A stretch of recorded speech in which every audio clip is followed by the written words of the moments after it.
So இதெல்லாம் கிறிஸ்துவ வட்டாரத்தில் நடக்கிற சம்பவங்கள் பிரியமானவர்களே. எதற்கு இதை சொல்கிறேன் என்றால், நாம் இதை தெரிந்து கொள்ள வேண்டும், புரிந்து கொள்ள வேண்டும். நமக்கு என்ன சொல்லுது, நம்முடைய சுற்றியுள்ள சூழ்நிலைகள் எவ்வாறாக எங்கு சென்று கொண்டிருக்கிறது, அந்த உணர்வு நமக்கு வர வேண்டும் பிரியமானவர்களே. அப்படி வரும் பொழுது, அந்த பாரம் வரும் பொழுது, அப்போ அவர்களுக்காக நம்ம ஜெபிக்க ஆரம்பிக்கலாம். ஜெபிக்க ஆரம்பிக்கிறது மாத்திரமல்ல, அவர்களுக்காக பின்பதாக ஊழியம் செய்ய ஆரம்பிக்கலாம் பிரியமானவர்களே. ஆமென், ஹல்லேலூயா. ஸோ ஆண்டவர் அந்த நாட்களிலே அது பேசின ஒரு காரியம். இன்றைக்கு ஒரு செய்தி அல்ல, ஒரு சில ஆலோசனைகளை நான் சொல்லி முடிக்க ஆசைப்படுகிறேன். தேவனுடைய பிரசன்னத்தை குறித்து நான் ஒரு சில வார்த்தைகளை சொல்ல ஆசைப்படுகிறேன். நிறைய நேரங்களிலே நம்முடைய வாழ்க்கையிலே அநேக குறைகள் இருக்கிறது, அநேக போராட்டங்கள் இருக்கிறது, பிரச்சனைகள் இருக்கிறது. அதற்கு ஒரு காரணம் என்னவென்றால், தேவனுடைய பிரசன்னம் குறைவாக இருப்பதனால நம்முடைய வாழ்க்கையில் பிரியமானவர்களே. தேவன் எல்லா இடங்களிலும் இருக்கிறார், அது எல்லாருக்கும் தெரியும். ஆனால் அவர் எல்லா இடங்களிலும் வெளியரங்கமாகிறது இல்லை. ஆமென். God is present everywhere, but he is not manifest everywhere.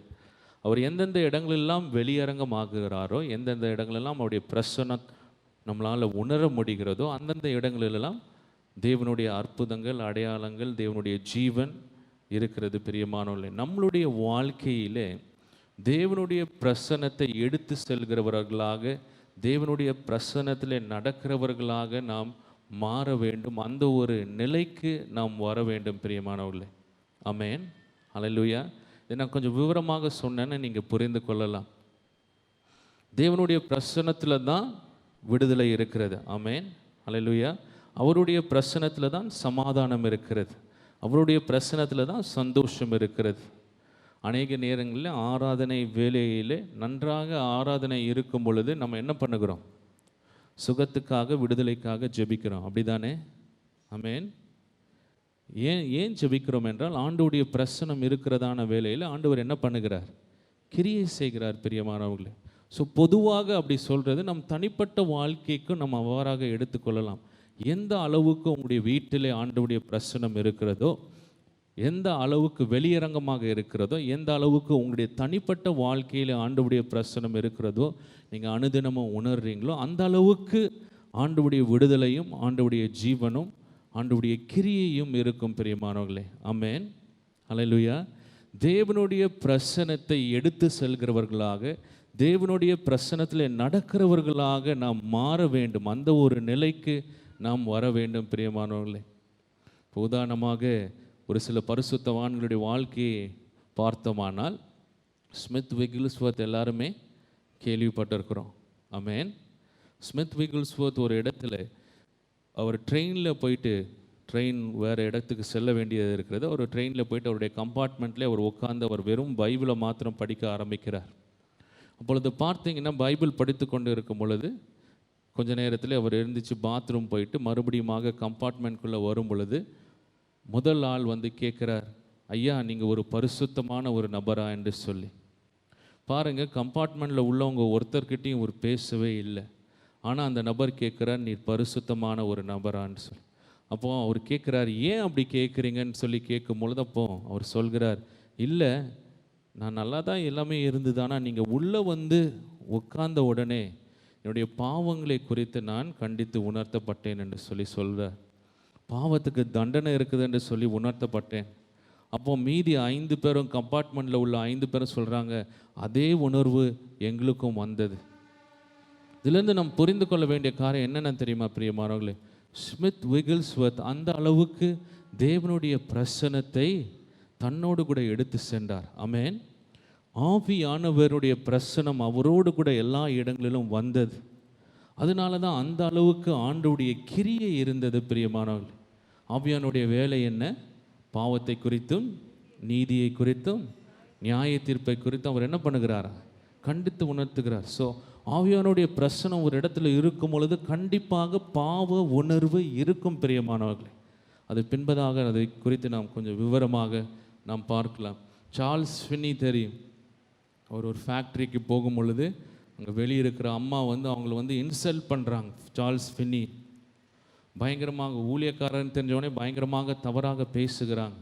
இப்போ சார்ல்ஸ் ஃபின்னி வந்து ஒரு வார்த்தை கூட அவர் சொல்லவே இல்லை. அமைதியாக அவர் இந்த இடத்துல இருக்கும் பொழுது ஆண்டவருடைய வல்லமை அந்த இடத்துல வருகிறது. பின்பதாக அந்த ஃபேக்ட்ரியிலே ஒரு பெரிய ஒரு எழுப்புதலே ஏற்படுகிறது. பாருங்கள் பிரியமானவர்களே, பரிசுத்தவான்கள் ஆண்டவருடைய பிரசன்னத்தை அவர்கள் எடுத்து சென்றார்கள். ஆமென். ஆண்டவருடைய பிரசன்னத்திலே அவர்கள் நடந்தார்கள். ஆண்டவருடைய பிரசன்னம் கூட இருக்கிறது. அந்த உணர்வு அவர்களுக்கு எப்பொழுதுமே இருந்தது. பிரியமானவர்களே, நாமும் அந்த நிலைக்கு வந்தோமானால், வளர்ந்து விட்டோமானால், கண்டிப்பாக நம்முடைய வாழ்க்கையில் குறைவு என்பது இருக்காது. பிரியமானவர்களே, அல்லேலூயா. ஆண்டவருடைய ஜீவன் எப்பொழுதுமே இருந்து கொண்டிருக்கும். ஆண்டவருடைய விடுதலை எப்பொழுதுமே இருந்து கொண்டிருக்கும். ஏனென்றால் ஆண்டவருடைய பிரசனம் இருக்கிற இடத்துல அற்புதங்கள் நடந்து கொண்டே தான் இருக்கும். ஆமென். ஆண்டவருடைய பிரசனம் இருக்கிற இடத்துல விடுதலை இருந்து கொண்டே தான் இருக்கும். ஆண்டவருடைய பிரசனம் இருக்கிற இடத்துல ஆண்டவர் பாவத்தை குறித்து கண்டித்து உணர்த்தி கொண்டே தான் இருப்பார். பிரியமானவர்களே, ஸோ அந்த ஒரு நிலைக்கு நாம் வளர வேண்டும். பிரியமானவர்களே, அதற்கு 3 காரியங்கள், முக்கியமான காரியங்களை நான் சொல்ல வேண்டும் என்று சொல்லி ஆசைப்படுகிறேன். முதலாவதாக அவருடைய பிரசன்னத்தின் மேலே தாகம் வேண்டும். பிரியமானவர்களே, we need to thirst after his presence. வேதவசனம் சொல்கிறது, நீதியின் மேல் பசி தாகம் உள்ளவர்கள் பாக்கியவான்கள், அவர்கள் திருப்தி அடைவார்கள் என்று சொல்லி. இன்னொரு வசனத்தை நம்ம எடுத்து படிக்கலாம். ஏசாயா 44 அதிகாரம் 3 வசனம். ஏசாயா 44 அதிகாரம் 3 வசனம். தாகம் உள்ளவன் மேல் தண்ணீரையும் வறண்ட நிலத்தின் மேல் ஆறுகளையும் ஊற்றுவேன், உன் சந்ததியின். போதும். பாருங்க, இந்த இடத்துல என்ன சொல்லியிருக்கிறது? ஆண்டவர் யாரின் மேலே தண்ணீர்களை ஊற்றுவாரா? தாகம் உள்ளவன் மேல். தண்ணீர்கள் எதற்கு ஒப்பனையாக குறிப்பிடுகிறது? அபிஷேகத்துக்கு, ஆவியானவருடைய பிரசன்னத்துக்கு ஒப்பனையாக குறிப்பிடப்படுகிறது. ஸோ ஆவியானவர் யார் மேலே ஊற்றப்படுகிறார்? தாகம் உள்ளவர்கள் மேலே. ஆமென், ஹல்லேலூயா. ஆண்டவருடைய பிரசன்னம் நம் மத்தியிலே வேண்டுமானால், நம்முடைய குடும்பத்திலே, வீட்டிலே வேண்டுமானால் தாகம் வேண்டும். பிரியமானவர்களே, ஆமென். ஆண்டவருடைய பிரசன்னத்துக்காக ஒரு வாஞ்சை வேண்டும், ஒரு பசி வேண்டும். பிரியமானவர்களே, இப்போ கேட்க வேண்டிய கேள்வி, எந்த அளவுக்கு உங்களுடைய வாழ்க்கையிலே, என்னுடைய வாழ்க்கையிலே ஆண்டவருடைய பிரசன்னத்தின் மேலே ஒரு வாஞ்சை இருக்கிறது? அநேக நேரங்களில் நம்ம அநேக காரியங்களை செய்து கொண்டு இருக்கிறோம், அநேக காரியங்களை நம்ம இன்வால்வ்டாக இருக்கிறோம். பிரியமானவர்களே, ஆண்டவரை பற்றி யோசிக்கிறதே கிடையாது. அப்படி அல்ல பிரியமானவர்களே, ஆண்டவர் மேலே அந்த வாஞ்சை, அந்த பசி, அந்த தாகம் எப்பொழுதுமே இருந்து கொண்டு இருக்க வேண்டும். ஹல்லேலூயா. பாத்திரம் காலியாக இருக்க வேண்டும். வயிறு காலியாக இருந்தால் தானே பசி வரும். ஆமென். அதே போல் நம்மளுடைய ஆத்துமா காலியாக இருக்கும் பொழுது தான் ஆண்டவர் மேலே ஒரு பசியும் ஒரு தாகமும் வரும். பிரியமானவர்களே, ஹல்லேலூயா. இப்போ நம்ம இந்த மாதிரி ஆராதனைகளுக்கு வரலாம். ஆமென், ஹல்லேலூயா. எல்லாமே நம்மளுடைய காரியங்களினால் நிரப்பப்பட்டு, நம்மளுடைய சுய காரியங்களினால் நிரப்பப்பட்டு வரும் பொழுது அது ஆண்டவருடைய பிரசன்னம் நம்மை நிரப்புகிறதுக்கு ஒரு தடையாக இருக்கிறது. பிரியமானவர்களே, ஹல்லேலூயா.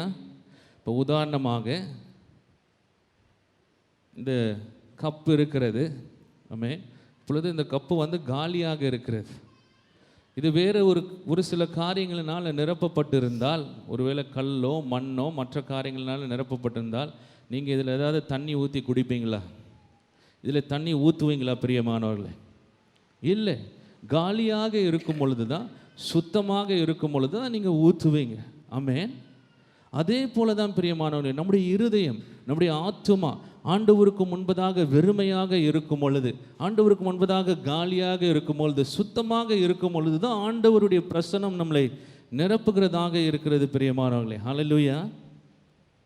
ஒரு பசியும் ஒரு தாகமும் மிகவும் அவசியம். பிரியமானவர்களே, இங்கே எவ்வளோதான் பாட்டு பாடலாம், வாரும் தூய ஆவியே, பரிசுத்த ஆவியே இங்கே வாரும். ஆனால் நம்முடைய இருதயம் உலகத்தின் காரியங்களினால, மற்ற காரியங்களினால நிரப்பப்பட்டிருந்தா எவ்வளோதான் பாட்டு பாடினாலும் ஆண்டவரால் நிரப்ப முடியாதுங்க. ஆமென், ஹல்லேலூயா. அதே இது ஒரு பாட்டு கூட பாடலை, நீங்கள் தாகத்தோடு கூட வரீங்க, பசியோடு கூட வரீங்க, அதுக்கு முன்பதாகவே ஆவியானவர் நிரப்பும்படியாக காத்திருப்பார் பிரியமானவர்களே. ஹல்லேலூயா. வேத வசனத்தில் ஒரு அழகான ஒரு உதாரணத்தின் மூலமாக இதை நாம் புரிந்து கொள்ளலாம். எலிசா தீர்க்கதரிசியின் காலங்களிலே ஒரு ஸ்திரீயானவள் தன்னுடைய கணவனை அவர் இழந்து போகிறார். இப்போ கணவர் நிறைய கடன் வச்சுட்டு இறந்துடுறார். ஸோ கடன்காரங்க நீ கடனை கெட்டி, இல்லைன்னா உங்களுடைய பிள்ளைகளை நாங்கள் எடுத்து சென்று விடுவோம் அப்படின்னு சொல்லி சொல்கிறாங்க. அப்போ தீர்க்கதரிசிக்கிட்ட அழுகிறா. அப்போ தீர்க்கதரிசி என்ன சொல்கிறார்? உன் வீட்டில் என்ன இருக்குது? கொஞ்சோண்டு குப்பி எண்ணெய் இருக்குது அப்படின்னு சொல்கிறேன். அப்போ எலிசா சொல்கிறாரு, பக்கத்து வீட்டில் உள்ளவங்களை எல்லா காலியான பாத்திரங்களையும் வாங்கி கொண்டு உங்கள் வீட்டுக்கு கொண்டு வா. உன் வீட்டை அடைத்து விட்டு என்ன பண்ணு, அந்த சிறு குப்பியில் இருக்கிற அந்த எண்ணெயை என்ன பண்ணு, அந்த காலியான பாத்திரங்களில் ஊற்று என்று சொல்லுகிறார் எலிசா. பாருங்க பிரியமானவர்களே, அவள் அதே மாதிரி செய்கிறா. அந்த வேத வசனத்தை நீங்கள் கவனமாக படித்தீங்கன்னா என்ன சொல்கிறது தெரியுமா? அவள் ஊற்ற ஊற்ற ஊற்ற அந்த காலியான பாத்திரங்கள் இருக்க வரைக்கும் எண்ணெய் வந்து கொண்டே இருக்கிறது. ஆனால் எப்பொழுது காலியான பாத்திரங்கள் இல்லாமல் போனதோ எண்ணெயும் நின்று போனது. ஹல்லேலூயா. காலியான பாத்திரங்கள் இல்லாமல் போன பொழுது எண்ணெயும் நின்று போனது. பிரியமானவர்கள், அதிலிருந்து நாம் புரிந்து கொள்ள வேண்டிய காரியம் என்ன? நம்மளுடைய இருதயத்தில் அநேக காரியங்கள் நிரப்பி கொண்டு இருக்கும் பொழுது, சுயமான காரியங்கள், உலக பிரகாரமான காரியங்கள், இல்லைன்னா பாவமான காரியங்களாக கூட இருக்கலாம், நிரப்பி கொண்டு இருக்கும் பொழுது அது ஆண்டவருடைய பிரசன்னம் நம்மளை நிரப்புகிறதுக்கு அது தடையாக மாறுகிறது. பிரியமானவர்களே, ஹல்லேலூயா. நம்முடைய பாத்திரம் வெறுமையாக மாற வேண்டும்.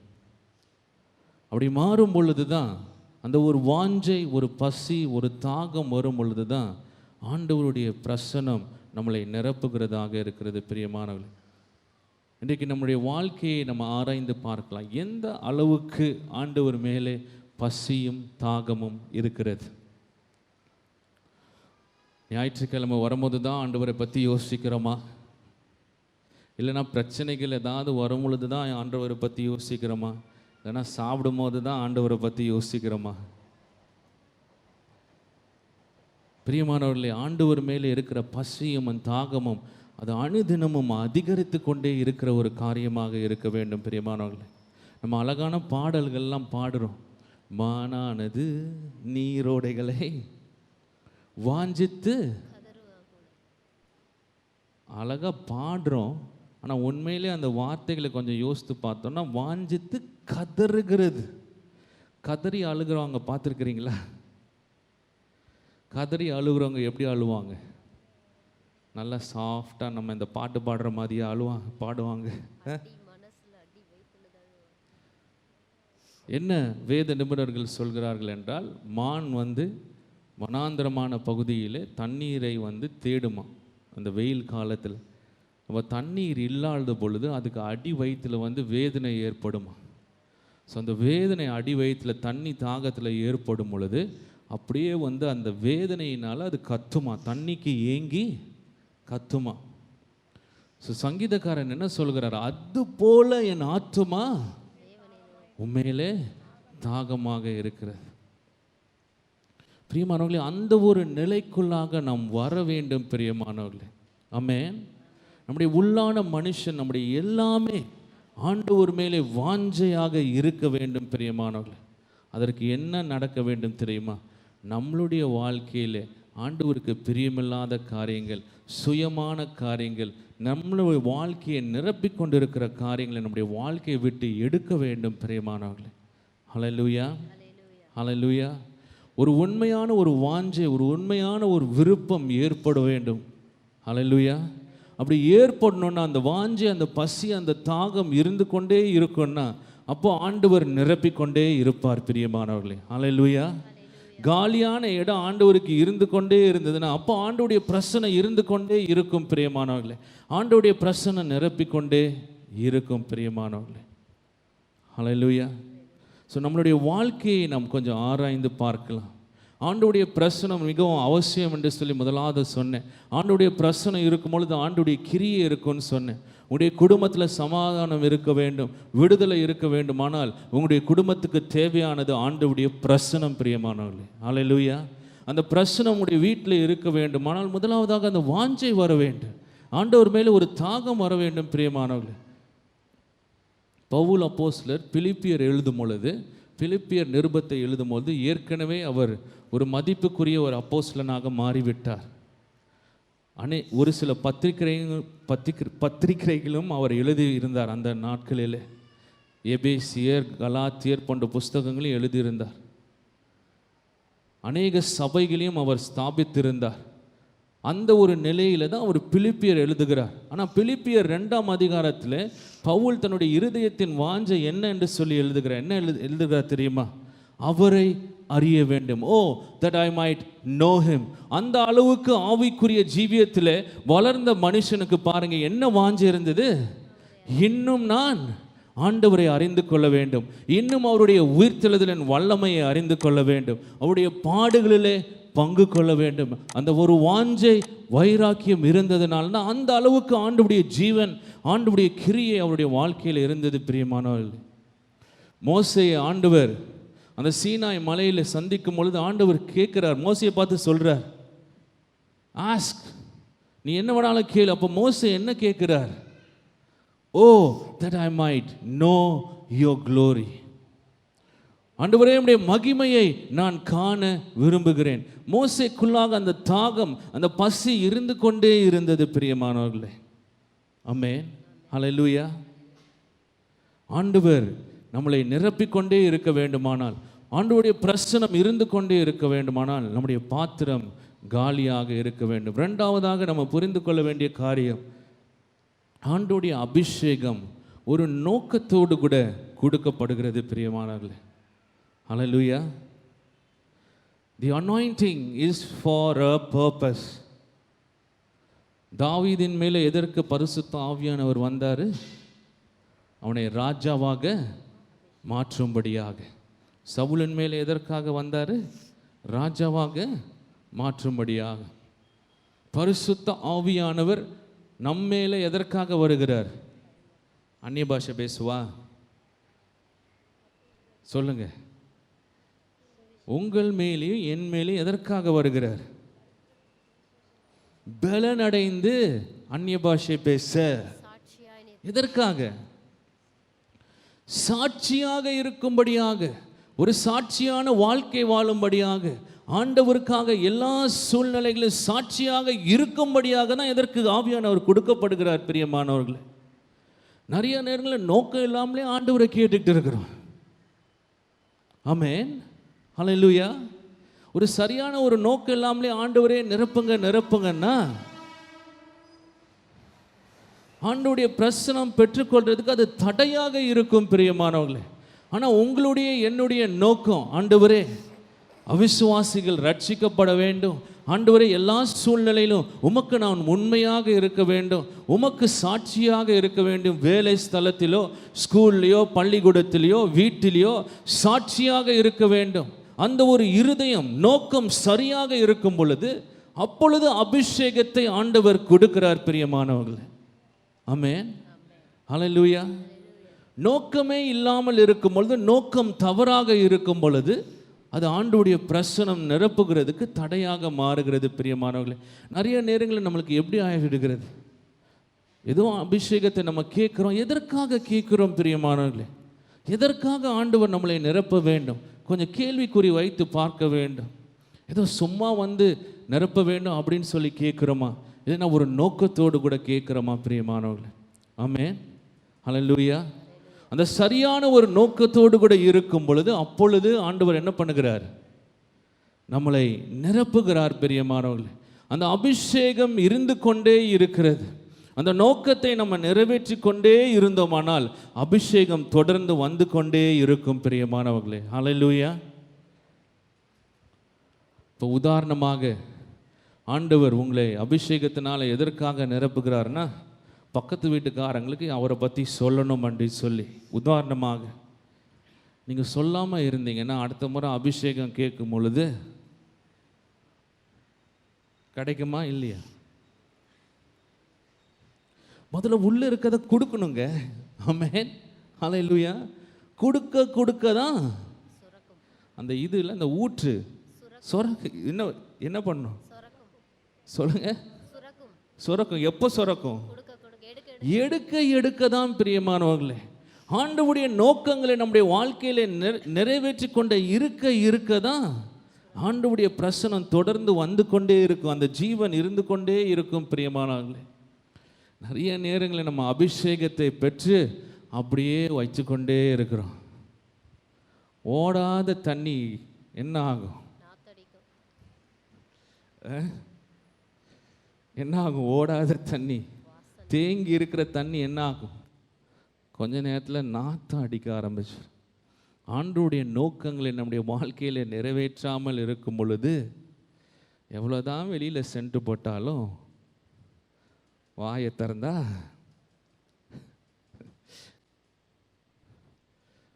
ஆனால் நீங்கள் ஆண்டவருடைய நோக்கத்தை உங்களுடைய வாழ்க்கையில் நீங்கள் நிறைவேற்றி கொண்டிருந்தீங்கன்னா ஆண்டவருடைய ஜீவன் வரும் பிரியமானவருடைய வார்த்தைகளில். ஆமென். உங்களுடைய வார்த்தைகள் காயங்களை கட்டுகிறதாக இருக்கும், ஜனங்களை விடுதலையாக்குகிறதாக இருக்கும் பிரியமானவர்களே. ஆவியானவருடைய பிரசனம் நோக்கத்தோடு கூட கொடுக்கப்படுகிறது. அந்நிய பாஷை என்பது அது வெளியரங்கமாக இருக்கிற ஒரு அடையாளம் பிரியமானவர்களே. ஆனால் அபிஷேகம் எதற்கு கொடுக்கப்படுகிறதுனா பலனடைந்து சாட்சியாக இருக்கும்படியாக.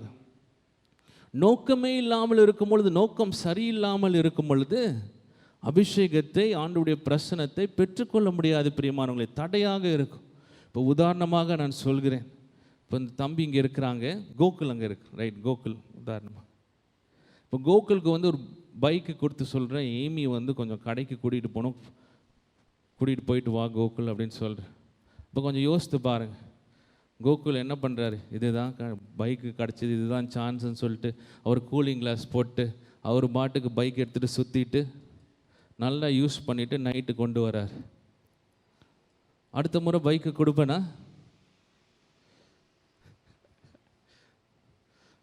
நீங்கள் கொடுப்பீங்க அப்படின்றாங்க ஒருத்தங்க. சரி, நீங்கள் கொடுப்பீங்களா அடுத்த முறை பைக்கை? கொடுக்க மாட்டோம் பிரியமானவர்களே. ஏன்? கொடுத்த நோக்கத்தை நிறைவேற்றலை. பாருங்க, எல்லா உள்ளங்களையும் ஆராய்ந்து அறிகிறார் தேவன். ஆமென். ஸோ நம்மளுடைய நோக்கம் அவருக்கு செயலினால தெரியணும்னு அவசியம் இல்லை, அவருடைய இருதயங்களை ஆராய்ந்து அறிகிறார், தெரியும். அப்போ நோக்கம் சரியில்லாமல் இருக்கும் பொழுது, நோக்கமே இல்லாமல் இருக்கும் பொழுது அபிஷேகம் கொடுங்க, நிரப்புங்கன்னா நிரப்புவாரா? மாட்டார் பிரியமானவர்களே. ஹல்லேலூயா, ஆமென். நோக்கம் வர வேண்டும். அந்த பாடல் மிகவும் அருமையான ஒரு பாடல், வாழ்ந்தாலும் உம்மோடு தான். அது எப்படி சரியாக எழுதியிருக்கிறாங்க பாருங்க. ஆத்தும பாரத்தை தாரும் ஐயா. ஆத்தும பாரம் வந்த பிறகு தான் அபிஷேகம் வரும் பிரியமானவர்களே. ஹல்லேலூயா, ஆமென். ஆண்டவருடைய நோக்கங்கள் நம்மளுடைய நோக்கங்களாக மாற வேண்டும். நீங்கள் ஆண்டவருடைய பிரசன்னத்தை வாஞ்சிக்கிறீங்கன்னா எதற்காக நீங்கள் வாஞ்சிக்கிறீங்க? ஆண்டவருடைய திட்டங்களை நோக்கங்களை நிறைவேற்றும்படியாக வாஞ்சிக்கிறீங்களா? மூன்றாவதாக, ஆண்டவருடைய பிரசன்னம் நம் மத்தியில் இருக்க வேண்டுமானால், நம்முடைய வாழ்க்கையில் இருக்க வேண்டுமானால் ஒரு செம்மையான ஒரு இருதயம் அவசியம் பிரியமானவர்களே. ஹல்லேலூயா, இது ரொம்ப முக்கியம். பரிசுத்த ஆவியானவர் என்று சொல்லுகிறோம். ஆமென். ஆவியானவருக்கு பேர் வந்து பரிசுத்த ஆவியானவர். முதல் பேர் என்ன? பரிசுத்தம். ஆமென். பரிசுத்த ஆவியானுடைய முதல் பேர் என்ன? பரிசுத்தம். பரிசுத்தம் இல்லாத இடத்துல, பாவம் தொடர்ந்து இருந்து கொண்டு இருக்கிற இடத்துல ஆவியானவர் ரொம்ப நேரம் இருக்க மாட்டார் பிரியமானவர்களே. ஹல்லேலூயா. பாருங்க, சிம்சோன் வந்து தொடர்ந்து பாவம் செய்து கொண்டிருந்தான். கடைசியில் ஒரு நாள் வந்து ஆவியானவர் அவனை விட்டு விலகி போய்விட்டார். எப்பொழுதுமே நம்முடைய இருதயம் ஆண்டவருக்கு முன்பதாக செம்மையாக இருக்க வேண்டும். இருதயத்தில் பாவமான காரியங்களோ, கசப்புகளோ, கோபங்களோ, வைராக்கியங்களோ இருக்கக்கூடாது பிரியமானவர்களே. ஆமென். நம்முடைய இருதயம் செம்மையாக இருக்குமானால் ஆவியானவர் தங்கும் ஒரு இடமாக, ஆவியானவர் பிரியமாக இருக்கும் ஒரு இடமாக அது இருக்கும் பிரியமானவர்களே. ஹல்லேலூயா. ஏற்கனவே இதை நாம் பார்த்திருக்கிறோம். ஏசாயா 40ஆம் அதிகாரத்திலே யோவான் ஸ்நானகனுடைய ஊழியத்தை குறித்து தீர்க்க தரிசனமாக சொல்லப்பட்டிருக்கிறது. மலைகள் பெயர்ந்து போகும், பள்ளத்தாக்குகள் நிரப்பப்படும், கோணலானவைகள் செவையாகும், கரடு முரடானவைகள். அதற்கு பிறகுதான் என்ன ஆகும்? கர்த்தருடைய மகிமை வெளியரங்கமாகும். எப்போ வெளியரங்கமாகும்? ஒரு வழி ஆயத்தமாக இருக்கும் பொழுது. பிரியமானவர்களே, நம்மளுடைய இருதயத்தில் இருக்கிற மலைகள் எல்லாம் பெயர்ந்து போயிருக்கிறதா? மலைகள்னு சொல்லும் பொழுது மேட்டுமையான காரியங்கள், பெருமையான காரியங்கள், பிரியமானவர்களே, பொறாமைகள், வஞ்சனைகள். நம்முடைய பள்ளத்தாக்குகள் நிரப்பப்பட்டிருக்கிறதா? பள்ளத்தாக்குகள்னு சொல்லும்போது காயங்கள், வேதனைகள், உடைந்து போயிருக்கிற நிலைகள். இருதயத்தின் நிலை சரியாக மாறும் பொழுது, கோணலானவைகள் சொல்லும் பொழுது நம்முடைய நோக்கங்களை குறிக்கிறதாக இருக்கிறது. கரடு முரடானவைகள் சொல்லும் பொழுது சின்ன சின்ன காரியங்கள், ஆண்டவருக்கு பிரியமில்லாத சின்ன சின்ன காரியங்கள். ஒரு முழுமையான ஒரு அர்ப்பணித்த ஒரு நிலை இருக்கும் பொழுது, ஆண்டவருக்கு நம்முடைய இருதயம் எப்பொழுதும் செம்மையாக இருக்கும் பொழுது, அப்பொழுது ஆண்டவர் நம் மத்தியிலே வாசம் செய்வார். பிரியமானவர்களே, ஆண்டவருடைய பிரசனம் எப்பொழுதும் நம்மை நிரப்பிக் கொண்டிருக்கிறதாக இருக்கும். பிரியமானவர்களே, ஹல்லேலூயா. ஆண்டவராகிய இயேசு கிறிஸ்துவின் அற்புதங்களை நம்ம சொல்கிறோம். ஆண்டவர் இந்த அற்புதத்தை செய்தார், அந்த அற்புதத்தை செய்தார். ஆனால் அதற்கு முன்பதாக அஸ்திபாரத்தை போட்டது யாரு? யோவான் ஸ்நானகன் வழியை ஆயத்தம் பண்ணாருங்க. எப்படி வழியை ஆயத்தம் பண்ணாரு? மனம் திரும்பு அப்படின்னார். பாவத்தை டமால் டிமில் சொன்னார். பிரியமானவர்களே, வழியை தரைமட்டமாக்கினார், ஜனங்களுடைய இருதயத்தை செம்மையாக்கினார். பிரியமானவர்களே, போட்ட அஸ்திபாரத்தில் தான் ஆண்டவர் வந்தார். ஆமென். ஆண்டவர் முதல் செய்தி என்ன? மனம் திரும்பு என்பது தான் முதல் செய்தியாக அவர் பிரசங்கிக்கிறார். பிரியமானவர்களே, இதிலிருந்து நாம் புரிந்து கொள்ள வேண்டிய காரியம் என்னன்னா, ஆண்டவருடைய பிரசனம் நம்முடைய வாழ்க்கையில் இருக்கணும்னா இருதயம் செம்மையாக இருக்க வேண்டும். 3 காரியங்களை இன்றைக்கு பார்த்துருக்கிறோம். ஆண்டவர் மேலே வாஞ்சை. ஆமென். 2வதாக நோக்கமுள்ளவர்களாக இருக்க வேண்டும். என்ன நோக்கம்? ஆண்டவருக்காக சாட்சியாக இருக்க வேண்டும், ஆண்டவருடைய சித்தத்தை நிறைவேற்ற வேண்டும். 3வதாக ஒரு செம்மையான ஒரு இருதயம். எல்லாரும் கண்களை மூடி நாம் ஜெபிக்கலாமா?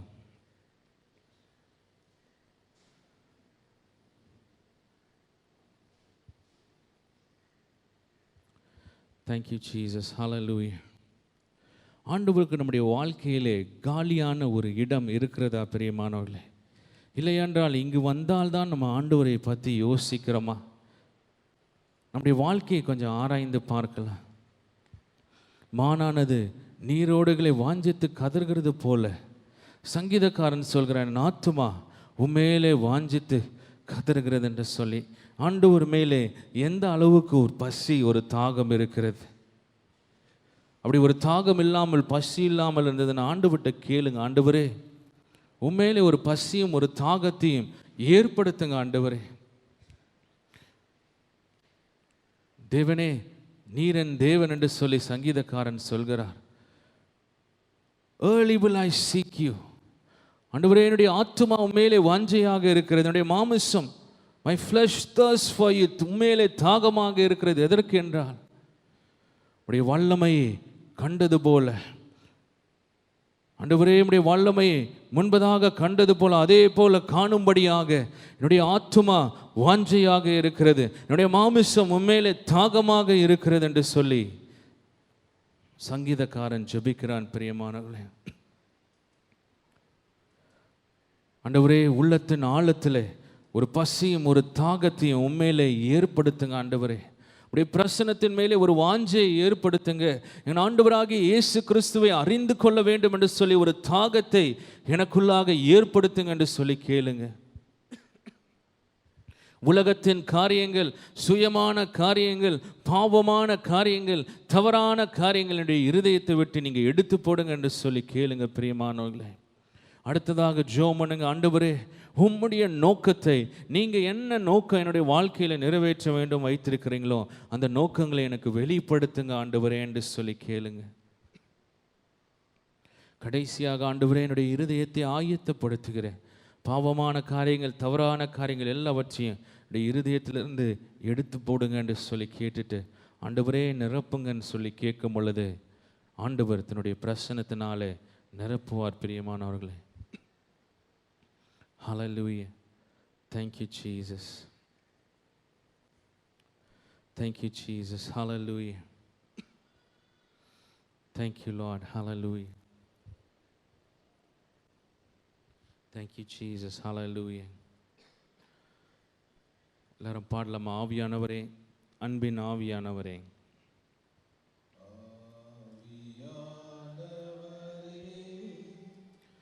அன்பின்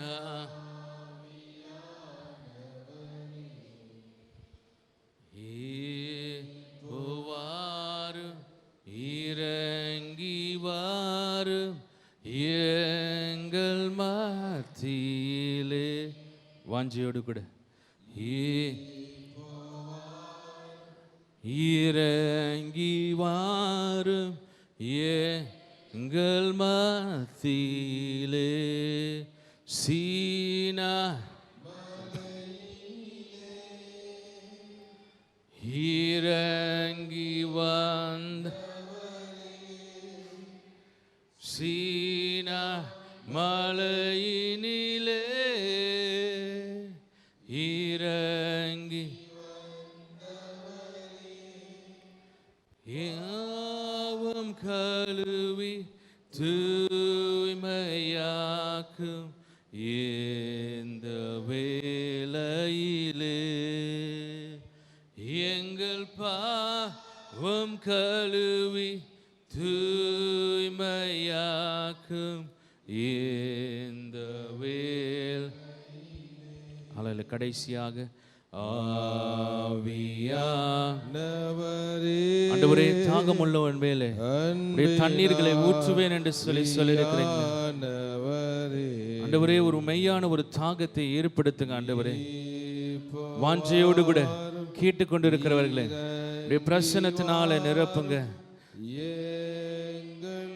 தேவனாகிய கர்த்தருக்கு ஆண்டவரே ஒரு வழி எங்கள் மத்தியிலே உண்டாவதாக. மேடுகள் எல்லாம் பேர்ந்து போவதாக, பள்ளத்தாக்குகள் நிரப்பப்படுவதாக, கோணலானவைகள் செவ்வையாக ஆண்டவரே. Hallelujah. Thank you, Jesus. Hallelujah. Hallelujah. அப்பா இந்த காலை வேளையிலே நீர் எங்களோடு கூட பேசினபடியால் உமக்கு நன்றி செலுத்துகிறோம். ஆண்டவரே இந்த காலை வேளையிலே ஒரு விஷயம், எங்கள் பாத்திரங்கள் ஆண்டவரே உமது இரத்தத்தினால சுத்திகரிக்கப்படுவதாக. ஹல்லேலூயா. ஆண்டவரே எங்களுடைய நோக்கம் எல்லாம் ஆண்டவரே உமது நாமத்தை மகிமைப்படுத்த வேண்டும், உமது சுவிசேஷத்தை சொல்ல வேண்டும், சாட்சியாக இருக்க வேண்டும் என்ற நோக்கத்தோடு ஆண்டவரே அந்த அபிஷேகத்தை கேட்க கிருபை செய்யுங்க. இந்த காலை வேளையிலே ஆண்டவரே அந்த புதிய அபிஷேகத்துக்காக உமது பிரசனத்துக்காக நாங்கள் வாஞ்சிக்கிறோம் அப்பா. ஆண்டவரே ஆலயத்துக்கு வரும்போது மாத்திரமல்ல, எங்கள் வாழ்க்கையின் ஒவ்வொரு நாளையும் நாங்கள் ஆரம்பிக்கும் பொழுது அந்த பிரசனத்தை தாகத்தோடு கேட்டு பெற்றுக்கொள்ள ஆண்டவரே நீங்கள் கிருபை செய்வீராக. ஒவ்வொரு நாளும் ஆண்டவரே ஆவியினால் நிரப்பப்படுகிற ஒரு வாழ்க்கைக்குள்ளாக எங்களை நடத்தி செல்லுங்க. ஒவ்வொரு நாளும் ஆண்டவரே ஆவியானவரால் நடத்தப்படுகிற வாழ்க்கைக்குள்ளாக நீர் எங்களை கொண்டு செல்வீராக அப்பா. எங்கள் ஆவி ஆத்மா சரீரத்தை முற்றிலுமாக ஒப்பு கொடுக்கிறோம் அப்பா. நீர் ஆளுகை செய்வீராக. தேவனை அல்லாத எல்லா பதறான காரியங்கள் இயேசுவின் நாமத்தில் வேரோடு பிடுங்கப்படுவதாக. எங்களை காணுகிறவர்கள் உம்மை காண்பார்களாக. இயேசு கிறிஸ்துவின் உயிர்த்தெழுந்த நாமத்திலே ஜெபிக்கிறோம் பிதாவே, ஆமேன். நம்முடைய கர்த்தராகிய இயேசு கிறிஸ்துவினுடைய கிருபையும் பிதாவாகிய தேவனுடைய அன்பும் பரிசுத்த ஆவியினுடைய அந்யோன்ய ஐக்கியமும் நம் அனைவரோடு கூட இன்றும் என்றும் சதா காலம் இருப்பதாக. ஆமென்.